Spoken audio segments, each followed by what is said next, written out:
Hello, everyone, and welcome in to another episode here of the RTI and VR2 Recruiting Podcast. I am Nathaniel Rutherford of RocketTopInsider.com, the managing editor for RTI, joined by Brandon Martin of VR2 of Recruiting Reports. And just Brandon, no Matt this episode. He had some stuff he had to take care of, so it's just going to be Brandon and I discussing Vol recruiting topics. We're aiming to have a second podcast this week. No guarantees if we'll be able to do it or not, but we're aiming to have a second one this week sometime around Friday. If we feel like it's going to be good to go, I will ask for questions from you guys on Twitter, on the RTI Recruiting Twitter account, and part of the VR2 Twitter account as well. So if you're listening to this, and if you kind of already have questions, feel free to shoot us any tweets or anything like that. I'm talking to you, get bit involved. I know you're probably listening and probably have a bunch. So if you want to DM us or tweet us either one, because you do both of those. So if you want to do one of those, feel free to shoot us some questions. But anyone else as well, if you have questions, feel free to shoot us on Twitter. And if you don't want to do it now, then we like I said, I'll hopefully we'll just kind of put up the tweet prompt for you guys to reply to, probably on Thursday or something like that. But we'll let you know and keep you updated if there'll be a second one this week. But Brandon, we have quite a bit to cover in this one episode before we get to even the mailbag question episode. But there's quite a bit to discuss here. We'll talk mostly football, but we'll have some basketball stuff here at the end because it was a big day on Wednesday for Tennessee basketball and recruiting as well after a fairly fun game, at least the second half, for the men's team on Tuesday night too. So they follow up a comeback victory and an impressive one with a big day on the recruiting show. But more of that in a second. In football news, Brandon, some stuff came out for a Tennessee target today that we both agree is probably good news for Tennessee. That is, four-star Len'Neth Whitehead was originally scheduled to announce his commitment this week. I believe it was supposed to be tomorrow. If you're listening to this Wednesday, I think it's supposed to be Thursday or just wherever. Either Thursday or Friday he's supposed to commit this week. But now he's no longer going to commit this week. It looks like instead Len'Neth Whitehead, I don't know that he's actually got an actual date, but he's not going to be announcing his commitment this week. Brandon, we both agree that seems like pretty good news for Tennessee. Where do you think Tennessee kind of sits with him, or what do you make of this news that Whitehead is pushing back his commitment date? We had talked earlier, Whitehead had his visit to South Carolina earlier in October, and a lot of people started sending him crystal balls to South Carolina then, crystal balls to South Carolina then, and we talked on here, and I said, I don't think Tennessee's done there. I've gotten a chance to see Len'Neth. I've talked with him a bit. We've interviewed him a few times. Really, really impressive young man, really impressive kid. Speaks very highly of Tennessee. I think there was a point where he was probably very close to committing to Tennessee. I think that was a very, very close moment. Decided to go through the rest of his recruitment process because some teams started looking at him as a running back like Wisconsin. South Carolina seems to be the big contender for Tennessee here. Carolina is only looking at him as a running back. Tennessee has told him he can play running back, he can play linebacker. They're looking for either one. I've seen him in person. I've watched him play. I think Len'Neth is a linebacker, and I think he's the best linebacker I've seen this year. And I've seen some good ones. And it's hard for me to say that because I love Bryson Eason. I love Bryson Eason. I was going to point that out because I say in our group chat you mentioned that you like to be more than Bryson Eason, and people who listen to this podcast know how much you like Bryson Eason. It's close. It's really, really close, and it's hard to say that. But I think I like Len'Neth a little bit better than I like Eason. In the game that I got to go to, and it was the game that Len'Neth got hurt. Actually, he tore his labrum in that game, and that was the end of his season. But in that game, he had the most impressive half of a linebacker I've ever seen. He hit everything that moved for a half. It was he literally was in on every single defensive play they had for a half. And when he gets his hands on you, the play is over. You are going down. He showed his ability to rush the passer and come off the edge, and showed a first step that I didn't know he had. I didn't know his first step was that good. It didn't really show up on film. I saw it live and in person, and he read a play well, made an adjustment, bumped out, and just smoked a tackle, got a huge sack. Very complete linebacker. He can do everything. We had talked when the Whitehaven guys committed about Martavius French being a guy you could put at any linebacker spot in any alignment you could put on the field, and I think Whitehead is one of those guys. I think he's that way too. I think he can play inside, outside, wherever you give him a chance. He was really high on Tennessee. I think he was really close to committing, decided to ride it out. He's taken his visits. looked like he was going to go to Carolina for a lot of people, and I never really felt Tennessee was out of it. Announced he was going to commit. Tennessee has really, really, really been pushing to get him back on campus, and Whitehead has even said that he's sort of torn between two schools. Mm-hmm. And with Tennessee pushing to want him back on campus, and now he pushes his commitment date back and is trying to get back on campus, I think that looks really promising for Tennessee to land this guy. So talking about, the linebacker recruitment for Tennessee, Tennessee, you mentioned to give him kind of both options here.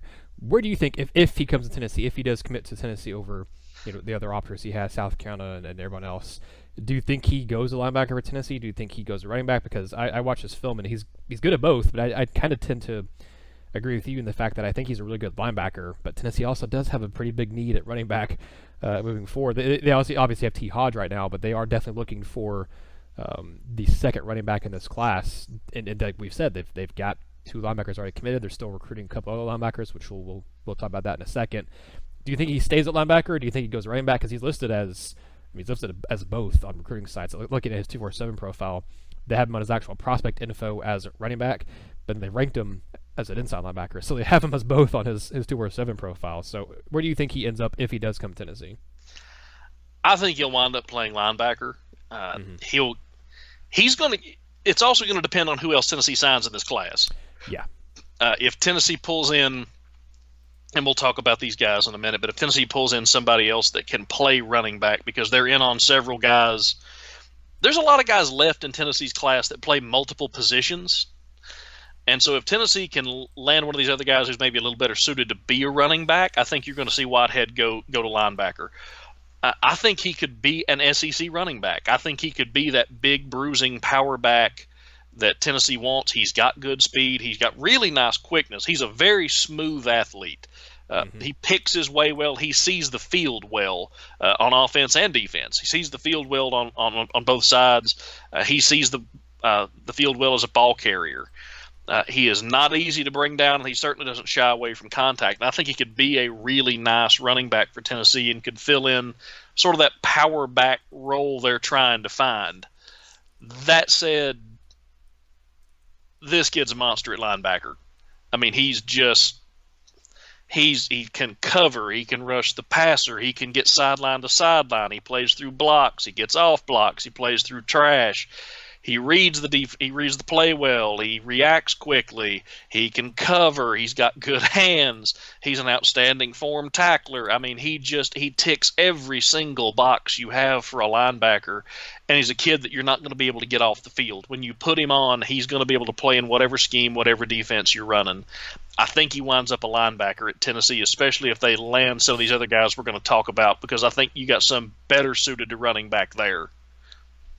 Yeah, and speaking of the guys we're talking about, or other guys we're going to talk about, I mean, Tennessee already has a couple linebackers committed in this class. You've got a guy like Jamari Butler who, kind of works more as a pass rusher, kind of an outside linebacker type. So he's listed as a weak side defensive end on recruiting sides, but he's, as we mentioned in one of the podcasts last week, he's a guy that very much fits that kind of pass rushing mold, where I don't know how much he'll necessarily play with his hand in the dirt, but he's not listed necessarily as a linebacker. But you have Tennessee already has a few linebackers committed to them in this 2020 class. But as you mentioned, Brandon, they're still in on quite a few guys who, as you mentioned, also kind of play both ways. Len'Neth Whitehead being one of them. Desmond Tisdall is another one who plays both running back and linebacker. You also have DJ Lundy, who just included Tennessee in his list of 5 finalists this week, who plays running back and linebacker down in Georgia. A guy who doesn't play both offense and defense, but another linebacker type that Tennessee's pursuing is Reggie Grimes. You've got, there's several different players that Tennessee is looking at this linebacker spot. I feel like I'm forgetting a couple of them, Brandon, but how many linebackers do you think Tennessee ends up taking? Because obviously, it's definitely a big position of need. I think it's probably, besides getting a premier pass rusher, I think at this point it's Tennessee's biggest priority is loading up on linebackers, because they lost quite a few in the middle of this season. They're going to lose a couple more, or they're going to lose most notably, Dana Batuli off of this year's roster after the season's over. And they're going to have a couple guys next year who will be leaving after the 2020 season. So you have, I understand the need, and I understand, wanting to bring in several guys, but my goodness, how many guys do you take? Because spots are limited. Tennessee can take in more guys in this class than they have the previous two classes. But how many linebackers do you ultimately see Tennessee taking? And then, kind of touch on what you mentioned there. What does that do for position flexibility for guys like Len'Neth Whitehead or a Desmond Tisdall or just any of these guys they could bring in who play both running back and linebacker? I think you're going to see Tennessee take. I'm not going to be shocked if they take 5, maybe 6 guys that wind up being linebackers. You got to look at what they lost. Yeah. Will Ignat left. Shannon Reed left. Daniel Batuli's graduating. Daryl Taylor's graduating. Mm-hmm. Jeremy Banks is not on the team right now, at least. There's obviously the whole thing of him still being at school and all this stuff, but he was quote-unquote kicked off the team, or he wasn't quote-unquote, he was kicked off the team, so you have that as another loss as well right now. And he was sort of your stopgap right there. Mm-hmm. The only guy that really leaves you with playing in the middle, you've got Henry To'oTo'o, mm-hmm. who looks like he's going to be a freshman All-American. But in this 3-4 scheme, you need a second linebacker to be on the field, second inside linebacker to be on the field in your base defense. Now, I think it's going to be Bryson Eason. I think that's who's going to come in and get that job. But you start talking about what do you still have? Well, you have J.J. Peterson, who incredible athlete, but mm-hmm. grades have been a concern. We've heard rumblings about work ethic and being in shape. We've heard difficulty learning the defense. And Jeremy Pruitt's not going to put you on the field if you don't know what your responsibilities are, if he has someone that does know what their responsibilities are. Mm-hmm. And that's hurt Peterson. Originally, they had looked at Quavaris Crouch inside, and I think Crouch could absolutely play inside, except he's probably the second best pass rusher on the team right now behind Darrell Taylor, and I'm not sure he's that far behind Taylor.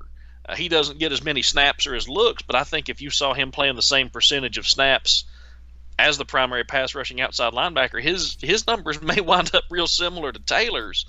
I don't think you're going to want to see Tennessee move him inside. You're going to have to land some linebackers here. You've got to land some pass rushers. You've got to land some linebackers. Martavius French and Bryson Eason both help enormously. They're both going to come in. I think those are guys that are going to contribute immediately. At least one of them is going to start if both of them don't start, and they're definitely going to be in the rotation as well with Henry To'oTo'o because you need depth in that position as well. If you land Len'Neth Whitehead, he's going to play somewhere. He's going to contribute somewhere. I think he might be better suited to bump outside. Like I said, he showed a first step when I saw him that I didn't know he had, and it was impressive. So I think he can play anywhere. You start looking at a guy like Desmond Tisdall. I think if you land Whitehead and Tisdall, I think Tisdall's going to be a running back. I think Tisdall is more suited to be a running back than a linebacker. I think his running back film looks a little better. He fills that role a little better. And if you have Whitehead, you have the luxury of moving him over there. That is exactly my thoughts. Sorry, I didn't mean to interrupt you, but that's exactly my thoughts too. Is if you get Whitehead and Tisdall, which I think that'd be a really good haul for Tennessee. I think you do move Tisdall over to running back, and I think like you said, I think his running back film looks more impressive than his linebacker film. Where it's the opposite for Whitehead. I think his linebacker film looks better than his running back film. And I completely agree with you. And I think Tennessee's going to get Tisdall. I think Tennessee's going to get Tisdall, and I think if Tennessee can get Whitehead back on campus, I think they're going to get him too. I think Tennessee's going to land those two guys, unless something drastic changes right now. Every time I'm on Twitter, Desmond Tisdall has posted another picture. Yep. In Tennessee gear. I think he did it today or yesterday. He did it today. He did it this morning because I looked down when I was going to get my water this morning at work. I looked down and went, holy smokes, did he just commit? And it's about the third time he's got me with that because it looks like a commit edit, and I have to look real close. He's been doing this a lot. I think Tisdall's a heavy Tennessee lean. I think he'll come to Tennessee. I believe he's going to be a running back. Whitehead pushing his date back, I think, bodes really well for Tennessee if they can get him back on campus. If they can get him back on campus for any kind of visit, but if they can get him back on campus for the Vanderbilt game, I think they're going to close Whitehead out and get him. I think Lundy's a running back as well. I don't think he's going to be an SEC linebacker. I think Lundy's is a running back. It'll be interesting to see what Tennessee does with him. I wasn't really expecting to be in the top 5 there, but that was an interesting one. A guy that I do want to talk about is Reggie Grimes. Yes. Grimes hasn't played a lot both ways this year, but his first 3 years of high school he did. He played as much running back as he did linebacker and defensive end.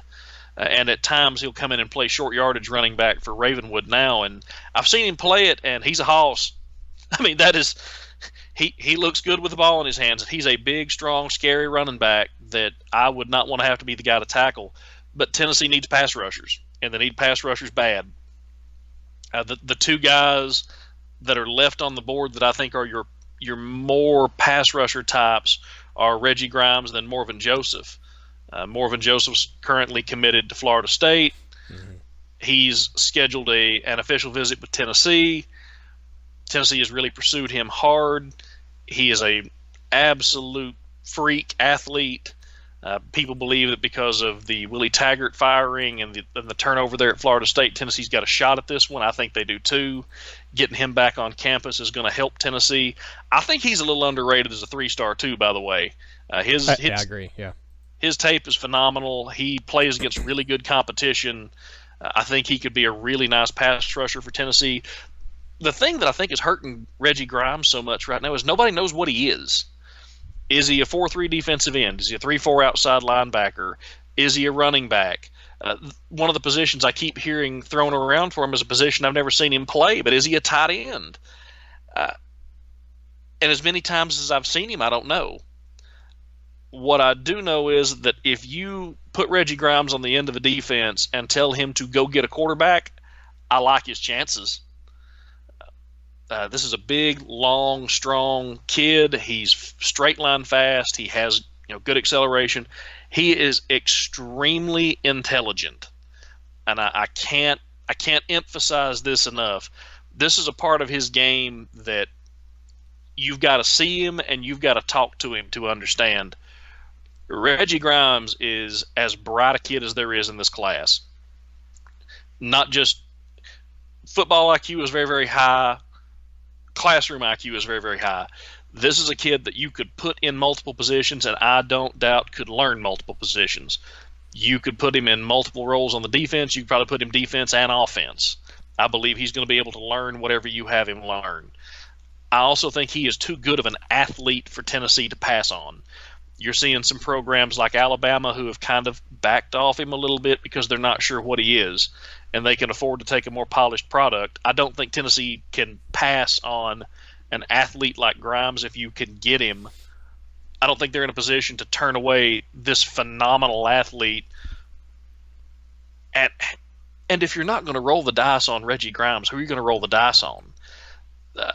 From the very first time I talked with him, Reggie Grimes, his personality reminds me of Josh Dobbs and Grant Williams. That's who he sounds like. That's who he talks like. That's how he carries himself. That's his attitude. And he's reminded me of those two from the first time I talked with him, and that conviction just gets stronger every time I see him and speak with him.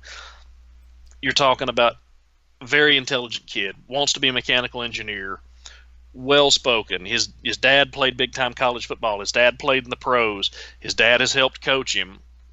He's the defensive coordinator at Ravenwood right now. He's playing against high-level competition in Tennessee.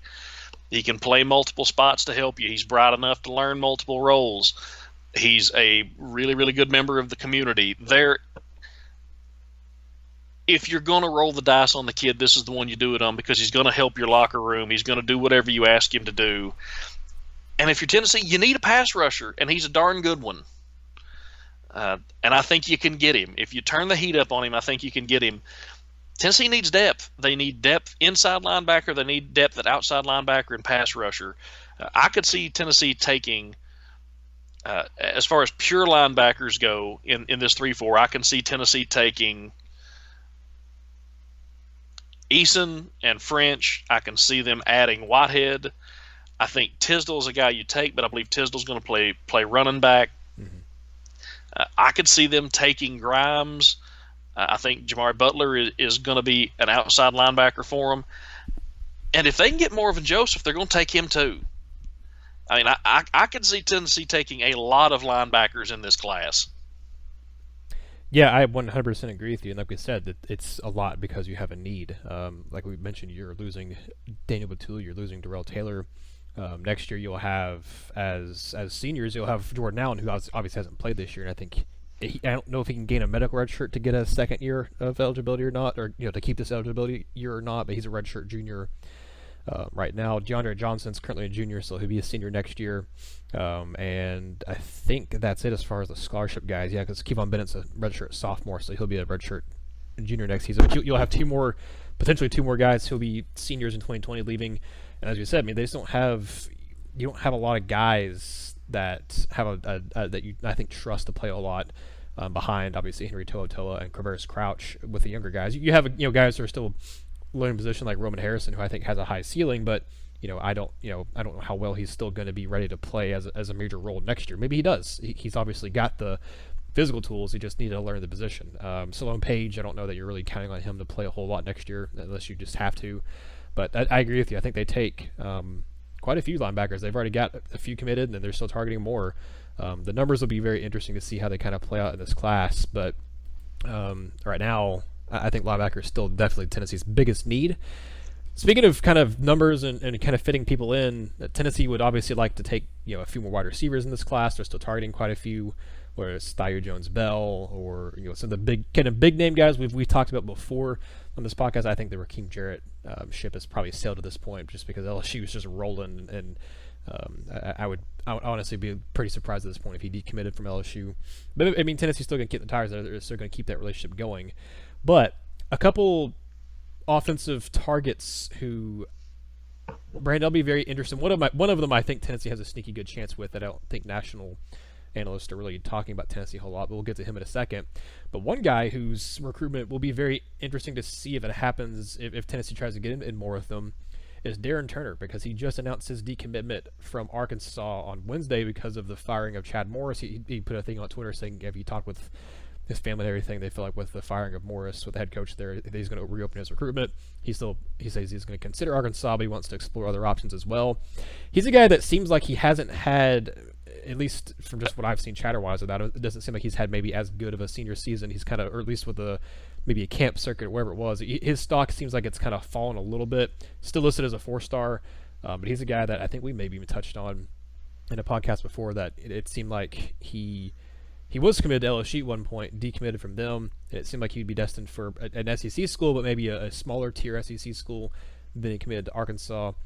Brandon, have you heard anything about maybe his stock rising a little bit more? I've not seen a whole lot about his senior season. And also, do you think Tennessee gets re-involved with him now that Arkansas just had the dumpster fire of a season, and now that he's officially decommitted from them? Does Tennessee start trying to push for him a little bit more, especially with their need for receivers in this class? And he's got a big enough body, and the way he plays and stuff, you might be able to move him to tight end at some point if you do miss out on all your major tight end targets in this 2020 class. I'm going to need 1 second, Nathaniel. I have to get my soapbox out here because I want to get up on this one. I really like Darren Turner a lot. I like his film a lot, and I think he's a really good fit for Tennessee. I think he would be a really good take for this team for a lot of reasons. So I'm going to list off 4 guys here, Nathaniel, and one of these is not like the other, and I'm going to let you tell me why. Jalin Hyatt, Jimmy Calloway, Thayou Jones-Bell, Darren Turner. Which one is not like the others? That would be Darren Turner, because the other guys are speed guys, I think. They are speed guys. They're also all pretty small. Yeah. You're talking Jalin Hyatt might be the tallest at 6 feet even. I think. Let me pull up Jimmy Calloway, but I think you're right. I think he might be, because Calloway's 5'11". Yeah, so you are, and Jones Bell's about 5'11", 5'10". So you're talking about 3 small guys. Now you're talking about 3 smaller guys that can absolutely fly. Oh yeah, Hyde especially can fly. I mean, Callaway, I know you were there last week for him and had some video of stuff he was doing. I mean, his breakaway speed is very impressive. But Hyatt, man, he moves faster than anybody I've seen in Tennessee's offensive side of the ball in a long time. Okay, quick aside, Jimmy Calloway, dear mercy if that kid gets the corner. he had 2 carries in the second half of their game on Friday night that I went down there to see down in Morrow, just south of Atlanta. He had 2 carries in the second half. for 103 yards and a pair of touchdowns. That is efficient. I hope Tennessee, kind of aside there, I hope Tennessee holds on to him. I know there's obviously a lot of talk of him getting interest from other schools and some other big-time schools, but, man, I really hope Tennessee can hold on to him. He seems like a really good athlete. Talked a little bit with him about that, and he sounds like he is still pretty firmly in the boat, and he is going to be coming to the Tennessee Vanderbilt game. Hey, nice. So that there's a little bit of good news. That's straight from Jimmy himself, and Hyatt's faster than Jimmy. I mean, yeah. And Jalen Hyatt's faster than Jimmy, and we know how I feel about Hyatt. I love him. The thing is, though, when you look at the receivers Tennessee's had so much success with this season, it's these big, tall, strong wide receivers. And those three guys they're not going to be that. They just aren't. They don't have the frame for it. It's a different skill set. It's not what they're going to be. And I think Tennessee is going to miss having some size on the outside. Darren Turner is a really, really good player. He's a really good athlete. I think he's a guy that you can come in. He gives you something different in your receiver room. He gives you that size that you're about to be lacking. And he's a guy I believe you can go out and get right now. I think if Tennessee were to press on Turner, I believe they could have him on campus for the Vanderbilt game and probably committed before the visit was over. Now that is my opinion, but I believe it's that simple. I believe if Tennessee really wants to go press for this young man, I believe they can go get him. I'm going to give you a name, and this is the role that I foresee for Darren Turner if Tennessee were to get him, and that is Jason Kroom. Just hopefully more properly utilized than Jason Kroom was, because he wasn't utilized correctly at Tennessee while he was here. Hopefully more properly utilized, hopefully healthier than Jason had to be. But Jason Kroom he started out his Tennessee career as just an enormous wide receiver. And then he became a slender, really nice receiving tight end that could block enough. And I think you could get that same kind of production out of Turner. I think he could fit in that same role and provide that size that Tennessee needs on the edge. They don't have any big receivers in this class. And once this class is gone, they don't have a whole lot of big receivers on the roster. You've got Cedric Tillman and Palmer still there, and that's about it. And Palmer's not that big. They're going to need some size, and I think you can go get Turner. He's an in-state kid. He's another Memphis kid where you're trying to build these ties. He's got good hands. He fills a need and fills a role. He's a quality player you're adding in a position of need. Because let's also get real here.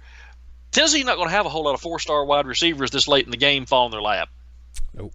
And you need to sign 3 or 4 guys this cycle. You need to sign 3 or 4 guys, and at least 2 or 3 of them need to be ready to play. And with the big receivers that Tennessee's going to have leaving this cycle, I think Turner could find himself utilized in red zone packages right away. If you don't get a tight end in this class, maybe this is a guy that you go, I've got Austin Pope for another year. I have Jackson Lowe on the roster. Mm-hmm. We can bulk him up. We can put some weight on him. If we can get him to 235, if we can get him to 235 this year, he can be that big receiving tight end that blocks enough on the goal line. I think there's a spot for him. I think there's a role for him, and I think Tennessee needs a tight end. They need wide receivers. He can help with both. He's clearly talented. He's a guy they can go get right now. And I understand you have got a lot of reach and a great following, Nathaniel. So for the coaches that are listening, go get this kid. I think it's that simple. I think it's as simple as pushing for him, and you can probably land him. Well, I don't know if Tennessee's coaches or any of the support staff listen to this podcast, but it's definitely clear that you like Darren Turner. I think there's reason to like him. Like you said, Tennessee, they'll have a couple of bigger body guys still on the roster next year. You'll have a Josh Palmer who's around 6'2", 200, which he's still a little bit more of a speed guy than what you have from Calloway. Calloway's a speed guy, but you know what I'm saying. He's got a bigger frame. Cedric Tillman, 6'3", 211. I mean, he's a big frame kid, but I think the upside with Darren Turner might be a little more. I don't know. Tillman's shown a little bit. Ramel Keaton, 6'2", 190. It's a little bit bigger, but all the guys, like you said, that you're bringing in, that also Tennessee's still kind of targeting, in this 2020 class are all kind of the speed, smaller guys. Also, Gerard Means at 6'2", 215. I mean, he's a big kid too. So you still have some bigger guys, but they're all younger, and they're not gonna. You would like to bring in. I think you'd like to bring in maybe one more big guy, just some guy that can kind of change up your room, and you don't have all of the same guys in this one specific class. But maybe they don't. But I think that this class, the numbers are probably a little more open now than they were, at the beginning of the season, because the way the season has gone. But there are a couple still 5 stars I think that Tennessee has a really good chance at, that I don't think Tennessee's getting talked about nearly as much. One's Noah Sewell, although I think Oregon is in the lead for him, and I think he might end up going to Oregon at this point. But Tennessee's definitely still fighting there, and if anytime you have Niedermeyer on someone, Tennessee's not out of that battle.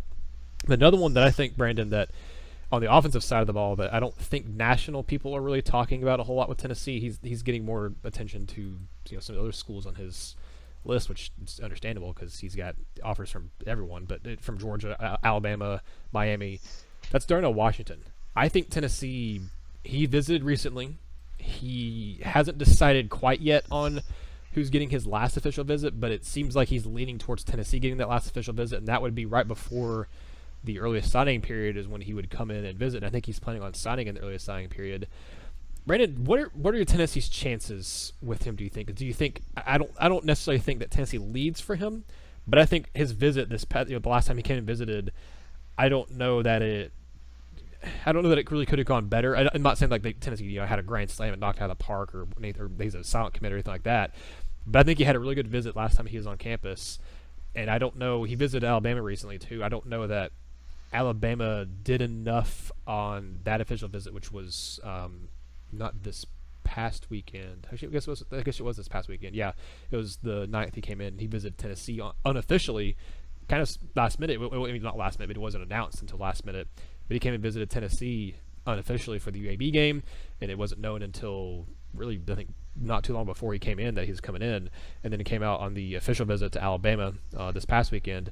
But it seemed like, Tennessee, to me, it feels a little bit maybe like the Henry To'oTo'o recruitment, where Tennessee just kept hanging around. They kept hanging around. They weren't viewed as the favorite for the longest time. Maybe a little bit like Reverse Crouch as well, where just kept hanging around, and all these other bigger schools like Alabama and stuff are getting the attention. And then Tennessee just kept sticking around, and the next thing you know, Tennessee gets them. I don't know that's how it'll play out with Washington, but I'm curious your thoughts on it, because I think Tennessee, I don't think the national recruiting people are giving them maybe the chance that I think Tennessee actually does have. Now, real quick, refresh me on this. He's going to be a what in college? What position likely? Washington, probably tight end, I would say. So that means his coach and primary recruiter is probably who? According to 247 Sports, his primary recruiter from Tennessee is the Moose. If the pride of Killfish, Alaska is on this thing, Tennessee has got a shot. As long as Brian Niedermeyer is the lead recruit on somebody, I feel like Tennessee has at least got a puncher's chance. And I jest and I go on a little bit, but Niedermeyer is one of the best recruiters in the country. He is the reigning recruiter of the year. Does that mean he's necessarily going to land Darnell Washington? No, of course it doesn't. But he not only is he recruiting this young man, he would be his position coach as well. Mm-hmm. I think that's got to factor into it some too, because a lot of staffs are going to throw their ace recruiter at him, but the ace recruiter is not always the position coach. Right. I think that gives Tennessee a little bit of an advantage. The fact that he unofficially visited Tennessee from Las Vegas, yeah, that's a big deal. And for the people who maybe don't understand the difference in when we talk about official visits and unofficial visits, an unofficial visit, that means one of these recruits and their family or whoever came with them, they took care of this out of their own pocket. The school did not pay for them to come down. On an official visit, the school will pay for your travel. So they came from Las Vegas to Knoxville on their own. Now you're not throwing that kind of money on a trip you're taking all on your own unless you're interested. At least that's the way I feel about it. Mm-hmm. It's different when you've got a kid like, and I'll use him for an example, is Jay Hardy, who was in Chattanooga. Well, it's not that big a deal to drive up the road to Knoxville, 5-6 times to see the team. Mm-hmm. But we're talking a cross-country flight here. This was a big trip, and it was a big surprise to see him there. The visit went well.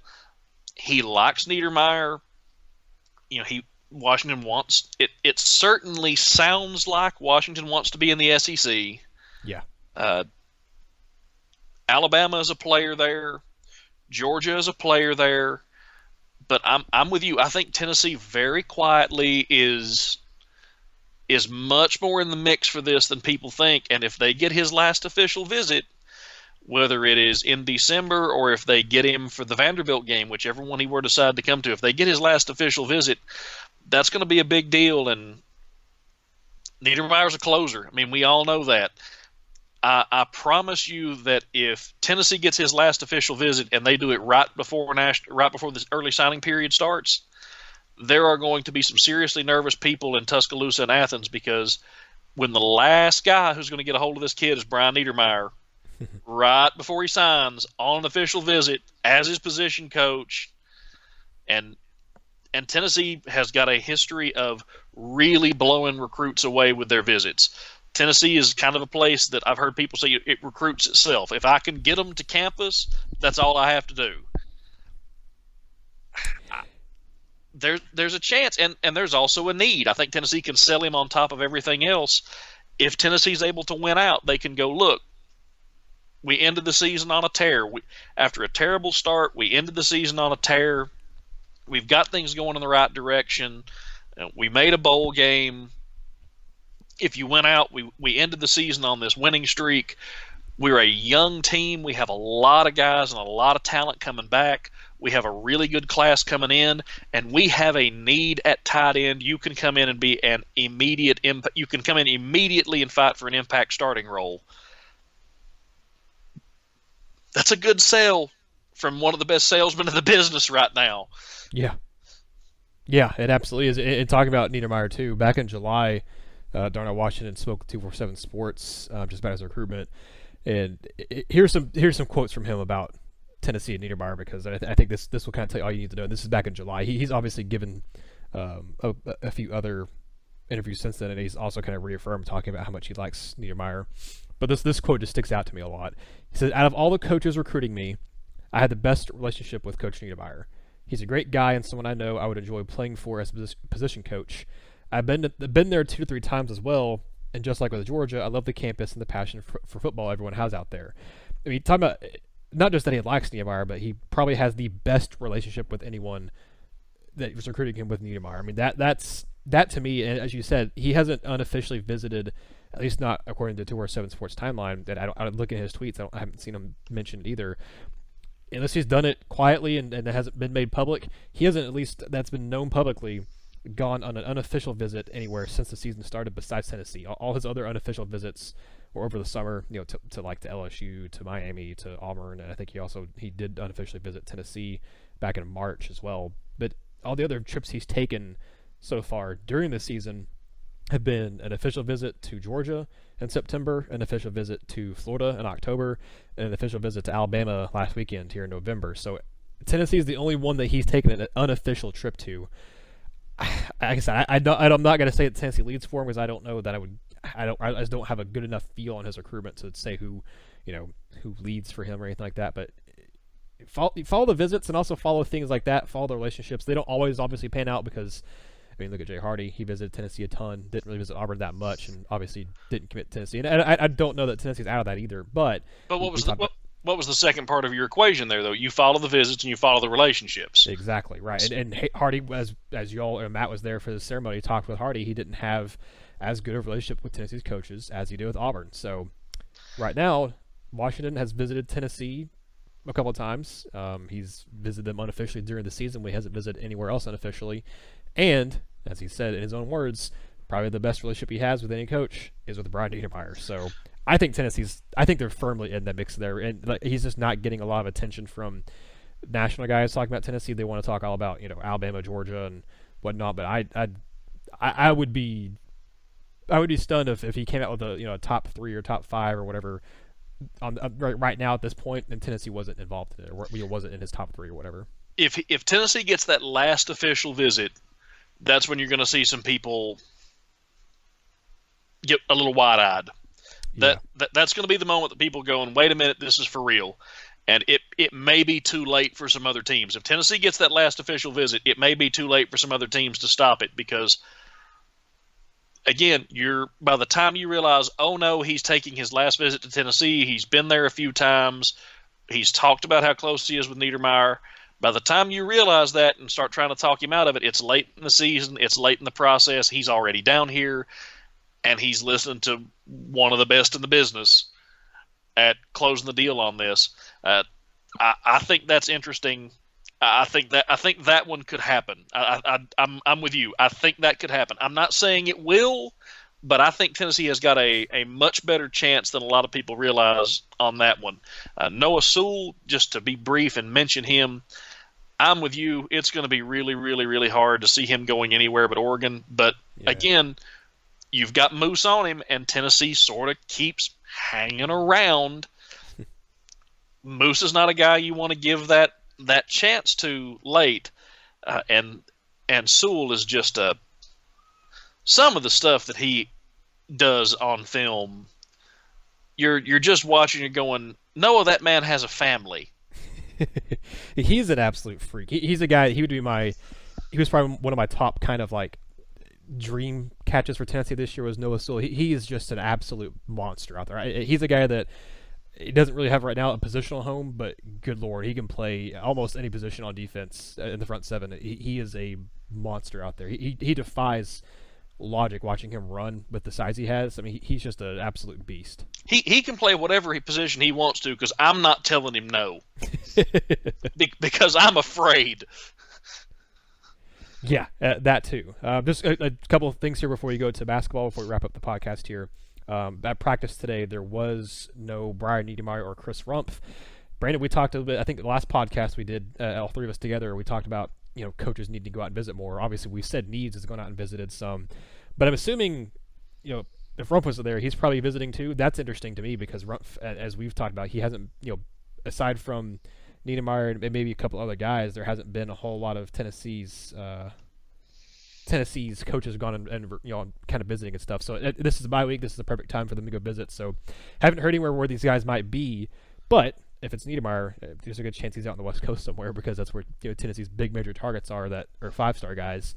But I'd be very curious to kind of see if there's any pictures and things that kind of pop up of where these guys are. Guys, I know Pruitt, he mentioned he got to go do some recruiting over the weekend. He went and visited some in-state targets for Tennessee. So I'll be curious to kind of see if there's any photos from head coaches or players or whatever of Tennessee's coaches going and visiting them here in this week because this is the perfect time. This is when the bye week's when Pruitt went and visited the Whitehaven trio and watched them play and offered to Marion McDonald, and that's kind of what sparked the whole trio coming to Tennessee.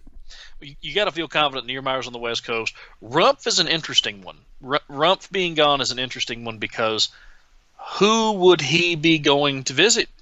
Mm-hmm. Some of those outside linebacker targets we're talking about. Maybe it winds up that he was down in Athens Academy talking with Len'Neth Whitehead. That's part of the reason this visit got pushed back. I wouldn't be stunned to find out that. I wouldn't be stunned to see pictures of him with Morven Joseph. Wouldn't be stunned to find him with Reggie Grimes. That's where Chris Rumpf went is going to be an interesting one. That's going to be one worth following to see. And that's just blatant, rampant speculation on my part based on the position that he coaches. But with Whitehead's commitment coming up and that announcement that he's pushing things back a little bit, Tennessee wanting to get him back on campus, that might be a logical stop for him. Yeah, like I said, I'd be curious to see if anything pops up. Sometimes we don't always hear where the coaches go or anything like that when they're on visits, but maybe we'll see pictures or tweets from high school saying thanks to Tennessee for stopping by. Because we definitely see those where schools will say thanks for stopping by and seeing our recruits, and that's happened a couple of times already. Like I said, this weekend and earlier this week when Pruitt and I think probably a couple other coaches went out and visited and stuff too. But I'm very curious to see what happens there. But Brandon, we gotta finish this podcast and talk about basketball because Tennessee basketball. As we're recording this, the official Tennessee basketball Twitter account has not still officially welcomed in Jaden Springer.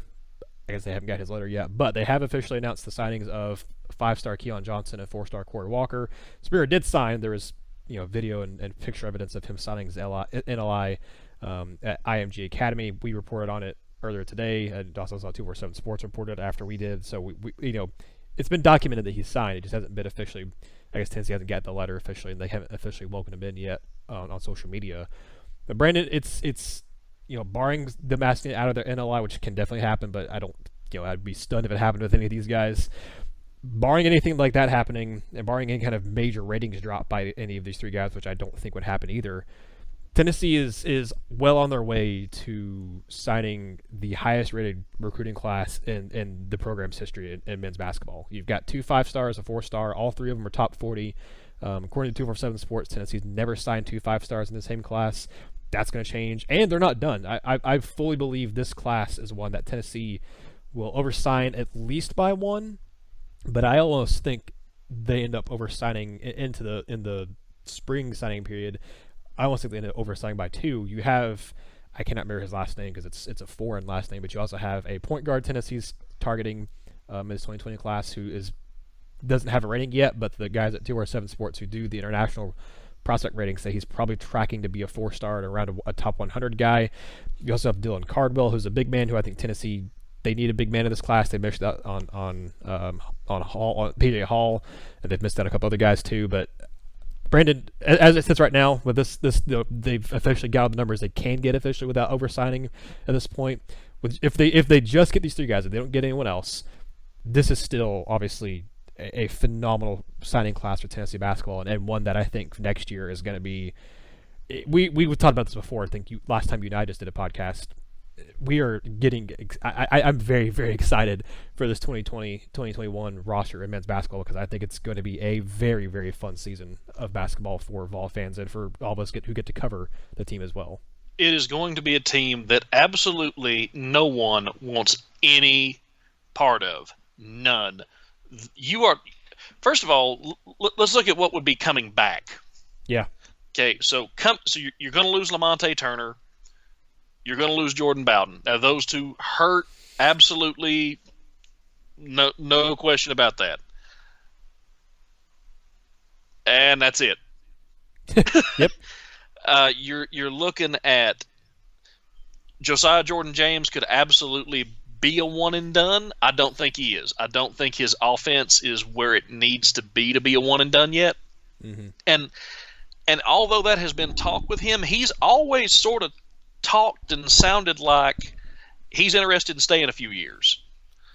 He's always sounded like he's more interested in staying at least 2 years. That's always been the impression you've gotten from him. That's been kind of the way he's talked in the whole process. And I think it would benefit him as well. But you would talk about having him come back after a full SEC season. Jalen Johnson's still going to be on this roster, who looks like he's a contributor. Olivier Kamwa, don't look now. This kid's just getting 7-8 points, 7-8 boards every night coming off the bench. Yeah. And he's going to grow and get bigger and stronger. You and I talked about this. He reminds me of he's not as broad. He's not as strong. Man, he reminds me of Grant Williams when he was young. When Williams first got to campus, he reminds me of him. And again, coming off the bench, 7-8 points, 7-8 boards. Yep. Game. I really like Kamwa. Sorry, I didn't mean to cut you off, but I really like Kamwa. He's a guy that I think has a pretty high ceiling at Tennessee. I'm with you. I think Kamwa was one of the steals of this class. Devontae Gaines just, oh, by the way, can fill it up more than I realized. Mm-hmm. You're going to get John Fulkerson back, who is hanging around this season right now at about 10-10, playing really, really good defense. And that's who Fulky is. He is, if he gets you 8 rebounds and 10 points a night and just irritates the absolute fire out of the other team on defense and makes all the effort plays and out-hustles everybody, you love it. That's what you want out of him. But next season you're going to have Uros Plavic as well. Yeah.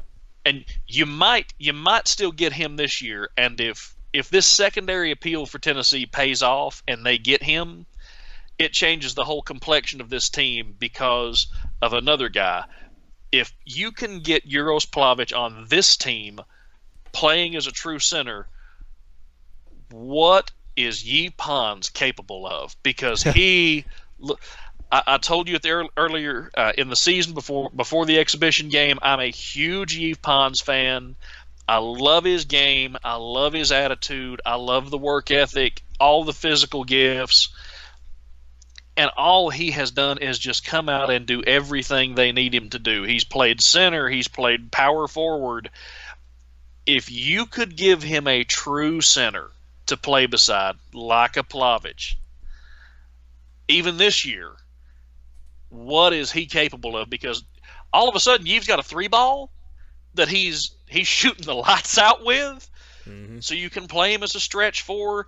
He's a fantastic defender that he's always been. He's blocking shots. He's grabbing rebounds. He can still dunk. He's developed a post game. He's got post moves. He's bullying and pushing people around kind of like Grant and Admiral did. And if you could give him a real center to work with this season, that's terrifying. If you get him next season and he's got a chance to develop, and then, oh, by the way, you bring in Jaden Springer, Keon Johnson, Corey Walker, my goodness. That's a really beautiful combination for Rick Barnes of experienced players who are really good and have been through the program and developed. You've got size, you've got length, you've got outside shooters, you've got guys that can cut to the rim, and you still have an absolutely incredible defensive team, and you've probably got a guy in Josiah Jordan-James that can flat run the point and distribute the basketball. This is not a team anybody wants to have any part of. Can you imagine coming out and knowing that you're going to have to try to score as a defense on Uros Plavic, Yves Pons, who Pons can guard 1 through 5 anybody in the country. You can put him on anybody, he can guard anybody. You've got to deal with Yves Pons just eating up shots. Josiah Jordan-James is going to be the starting point guard, and he's already shown that he's a very, very, very good defender. And he's going to be bigger and stronger than any point guard he's lined up across from. Keon Johnson? That kid's defense is unreal. He's an eraser. Mm-hmm. Like, oh, I'm going to put Keon on your best player, and now you don't have him anymore. And oh, by the way, Keon's going to get 10 or 12 points, too, while he erases your best player. Yves Pons is an eraser. Josiah Jordan-James has certainly got the ability to be an eraser, and I believe if he stays with Rick Barnes for another year and learns from Barnes and learns from Lamonte Turner, who is an elite on-ball defender, you're going to see that out of him. Uros Plavic, he's 7'2", man. Like, he's 7'2" and can move. He's 7'2" and can play away from the rim. He can protect the rim. He's a great defender. He's got all the tools to be a great defender as a big man. And then Corey Walker can defend. Jaden Springer's defense is solid. Fulke is a good, pesky pest defender. And what are your lineups? Look at everything you can run at people. You could go absolutely huge. You could go absolutely huge and be like, I'm going to put Plavic at the 5. I'm going to play Fulke at 4. I'm going to move Pons back out to the wing. Good luck with that, by the way. And then go Keon Johnson and Josiah Jordan-James. That lineup is enormous. And it's ferocious defensively. Or I can turn around and say, I'm going to go small and run Jordan-James, and we'll do Jaden Springer. We'll put Pons at the 5. Camwan Walker. There are not teams that have that kind of versatility. Their teams don't have the ability to swing that wildly in a lineup without losing production. Tennessee's going to have a really long bench. They're going to have a really productive bench. So it's one thing to have a long bench. It's another thing to have a long bench and everybody on it can play. Rick Barnes is going to have a master's chess set. Whatever game you want to play, he has the tools to play it too, and probably better than you do. The team this year has a chance to be good. If Plavic gets granted his waiver, their ceiling takes a big jump. But next year, especially if Jordan James and Pons come back. Holy smokes, this team's terrifying. I mean, absolutely terrifying to have to match up with. Yeah, and Brandon, I always think that you and I should do just a basketball podcast at some point, because I could sit here and talk about basketball forever. I mean, Ben McKee and I at RTI would get to talk about basketball as much as we'd like to on our podcast, the main RTI podcast, because we had to make it so much more football related, especially right now. But once it gets more basketball season, I guess we can. But man, I could sit and talk basketball for a while, because I obviously like football a ton. I love college football. Like getting to cover Tennessee a whole lot. But man, college basketball is probably my favorite sport. So we could maybe work it out to where Brandon United do something every once in a while, talk about some basketball or do something. But this class is phenomenal for Tennessee, and like I said, they're not done. I don't think. I think they at least get one more, if not maybe two more in this class. And I think at this point, right now, the only teams that have a higher rated signing class than Tennessee in the 2020 class are Duke, North Carolina, and Kentucky. I mean, Tennessee has a higher rated class than Kansas, then Memphis. Memphis doesn't have a recruit yet, but currently Memphis, then the reigning national champions Virginia, then the national runner-up Texas Tech, Michigan State. I mean, you look at Gonzaga. I mean, Tennessee has a higher rated class than a lot of blue bloods and a lot of teams that are known as quote unquote basketball schools, and Tennessee has a higher rated basketball recruiting class than them right now. I mean, that just speaks to what the program that Rick Barnes has sold, and also just not only him but his staff. I mean, what's his face? The newest edition. I'm just blanking on his name. That they hired this Kim English. He hasn't. He wasn't as pivotal in this 2020 class as far as getting the relationships built, because that was obviously, Barnes and his staff had already built those relationships up. But Kim English is already doing a lot of really good work for a little bit in the 2021, but especially in the 22 and maybe even the 23 class, because you had to recruit a little earlier. They're ahead of schedule in basketball, and you do some other sports. But I mean, what Barnes has been able to do, what his staff's already been able to do, Schwartz and those guys, and Lanier before he left, and Oliver obviously too. Kim English, I think, might be the best recruiter of all of them, and Tennessee's recruiting staff in basketball is really dang good. So it might only keep getting better, Brandon. I don't know if you'll be able to top this class ever, but Tennessee is in on guys like Paolo Banchero and Kennedy Chandler in the 2021 class, and those are two of the highest rated recruits in those classes. So we'll have plenty of more basketball stuff to talk about in the future, Brandon, because it's only going to keep you're only going to keep getting bigger and big names like this. But before we go here, Brandon, you all have a lot of stuff, all recruiting reports. I'm sure you want to plug. It's the bye week, so I'm sure there's going to be a lot of kind of recruiting stuff to hit heavy, because there's not any football stuff to talk about right now besides you guys just kind of different talking points, things like that from interviews. But there's not any game to talk about, so I'm sure there'll be plenty of kind of speculation and stuff we can cover in recruiting. So what do you guys have over at Vol Recruiting Reports that our listeners can check out? Right now, man, we are running through. First of all, give us a follow at on Twitter _VR2 _. You can find us on Facebook at Vol Recruiting Reports, VR2 on Facebook, Instagram as well. Look for us, VR2 there. Give us a follow. I'm Brandon _VR2 if you want to find me and follow me. Matt uses our main account. This week, we're grabbing some interviews, just like we always do. We're going to be putting up some analysis of the guys we've gotten a chance to see over the last few weeks. And Nathaniel, it's playoff time. Yep. It's playoff time. We're gonna have people at the Ravenwood and Cane Ridge game here in Nashville. Not really sure how many people we're gonna have at that one. We're still trying to nail down just exactly where we're gonna be going. I might be at Cane Ridge and Ravenwood. I might be at Innsworth and Briarcrest out in Memphis. But a lot of really highly coveted Tennessee prospects are going to be playing this week. A lot of them playing against each other. It's going to be fun to watch, fun to keep up with. We're going to have the news coming in for you as we can. We've got a few situations we're watching real close. Desmond Tisdale and Len'Neth Whitehead are two that leap to mind here that we're keeping an eye on. And as soon as we hear something, it'll be up here just like it will be on Rocky Top Insider. We'll try to break things just as fast as we can for you. Take a look at our premium content. It's $2 a month. We keep a lot of stuff, just like Jimmy Calloway taking that visit to Knoxville. We found that out. You get first access to that. We'll have our recruiting notebook in there. You get early access to our videos and the interviews that we do, whether they're audio or the video ones that I tend to do whenever we're on the road. I promise if you are interested in Tennessee football recruiting, it is $2 well spent every month. Yes. Absolutely agree. As obviously we partner with you guys, but as someone who doesn't work for VR2 and who just kind of works with you guys, I could 100% say it is fantastic content, worth it. Probably only going to get better as things go on. You guys will have more time to devote to stuff here, hopefully soon too. It's only going to keep getting better. Guys, that y'all at VR2 have mentioned it before. You guys are fantastic. I appreciate you guys working with us and doing the RTI and VR2 recruiting podcast with us.